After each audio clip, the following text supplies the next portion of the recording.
DG news కి స్వాగతం. కరీంనగర్ జిల్లా కాంగ్రెస్ ఎస్సీ సెల్ జిల్లా ప్రధాన కార్యదర్శి జన్మదిన వేడుకలు. కరీంనగర్ జిల్లా కాంగ్రెస్ ఎస్సీ సెల్ ప్రధాన కార్యదర్శి జుంజుపల్లి వివేక్ జన్మదిన వేడుకను పురస్కరించుకుని నేడు కరీంనగర్ లోని తన నివాసంలో కేక్ కట్ చేసి ఘనంగా నిర్వహించారు. కేక్ కట్ చేసి డివిజన్ ప్రజలకు కేక్ స్వీట్లు తినిపించుకున్నారు.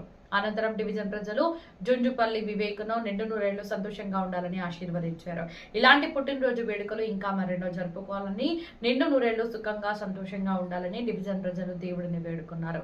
ఈ కార్యక్రమంలో డివిజన్ ప్రజలు, ఎస్సీ సెల్ నాయకులు, చెన్నూరు నుండి వచ్చిన నాయకులు పాల్గొన్నారు.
నా పేరు శ్రీరాముల ప్రభాకర్.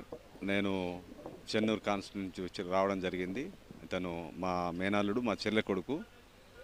ఈ యొక్క జన్మదిన వేడుక జరుపుకుంటున్నటువంటి జుంజుపల్లి వివేక్ మా కుటుంబం మనందరి కుటుంబం తరపున ప్రత్యేకమైనటువంటి ఆశీర్వాదాలు తెలియజేస్తూ, భవిష్యత్తులో ఎదగబోయేటువంటి ఒక యువనేతకు కావలసినటువంటి ప్రోద్బలం రావడం లేదనేది మేము ప్రత్యక్షంగా గుర్తించడం జరిగింది. ఎన్నో మార్లు అధిష్టానికి మా యొక్క విన్నపాన్ని తెలియజేసినప్పటికీ సరైన సహకారం ఇవ్వకపోవడం వల్ల ఇవాళ తను పోటీ చేస్తాననుకున్నటువంటి ప్రాంతంలో కూడా ఈ యొక్క యువకునికి కావలసినటువంటి ఆ సపోర్ట్ దొరకకపోవడం వల్ల ఆ ప్రాంతంలో ఆ పార్టీ ఓడిపోవడం జరిగింది. ఈ యువకునికి ఉన్నటువంటి మరి ఏదైతే సంఖ్యాబలమే కావచ్చు, లేకపోతే సమాజ బలమే కావచ్చు, లేకపోతే రాజకీయ బలమే కావచ్చు, అదంతా నిర్వీర్యం అయిపోయింది. కనుక అధిష్టానం ఈ విషయంలో ప్రత్యేకంగా చొరవ తీసుకొని ఖచ్చితమైనటువంటి నిర్ణయంతో ఇలాంటి యువకులను ప్రోత్సహించాలని నేను ఈ సమయంలో మరి మా ఆప్తులందరి తరపున అధిష్టానానికి మరియు ఇక్కడ ఉన్నటువంటి అధినేతలకు, నాయకులకు, మరి ఉన్నటువంటి ప్రతి ఒక్కరికి కూడా మా ప్రత్యేక విజ్ఞాపనగా తెలియజేస్తున్నాం. Thank you. అదే రీతిగా మరొకసారి జుంజుపల్లి వివేక్ జన్మదిన శుభాకాంక్షలు తెలుపుతూ ఇట్లాంటి జన్మదినాలు మన్నెన్నో జరుపుకోవాలి. అదే రీతిగా మేము ఆశించిన స్థాయిలో తానుండి యువతరానికి, తర్వాత వృద్ధాపంలో ఉన్నటువంటి వారికి, తర్వాత ఎవరైతే సహాయాన్ని కోరి వస్తున్నారో వాళ్ళందరికీ తను చేతనైనంత మేరకు సహాయం చేయాలని నా హృదయపూర్తిగా ఆశిస్తూ కోరుకుంటున్నాను. సేవలు చేస్తున్నటువంటి అతనికి ప్రత్యేకమైనటువంటి గుర్తింపు రాలే. తన చేతి నుంచి ఖర్చు పెట్టిన డబ్బే కావచ్చు, అది ప్రజల సహకారంతో వచ్చినటువంటి డబ్బే కావచ్చు, అది నిర్వీర్యం అయిపోయింది. కానీ అది సరి అయినటువంటి ఫలాలు దానికి రావడం జరగలేదు. కనుక అతనికి సరి అయినటువంటి ఫలాలు తను నిలబడి ప్రత్యేకంగా ప్రజలకు అందించాలంటే అతనికంటూ ఒక ఖచ్చితమైన నాయకత్వమే కానీ, ఒక అధికారమే కానీ, ఒక పార్టీ నుంచి సభ్యత్వమే కానీ ఉన్నట్లయితే అతను ఇవన్నీ అవలీలగా చేయగలడనేటువంటి నమ్మకం, విశ్వాసం మాకున్నది. కనుక మేమైతే బలపరుస్తున్నాం.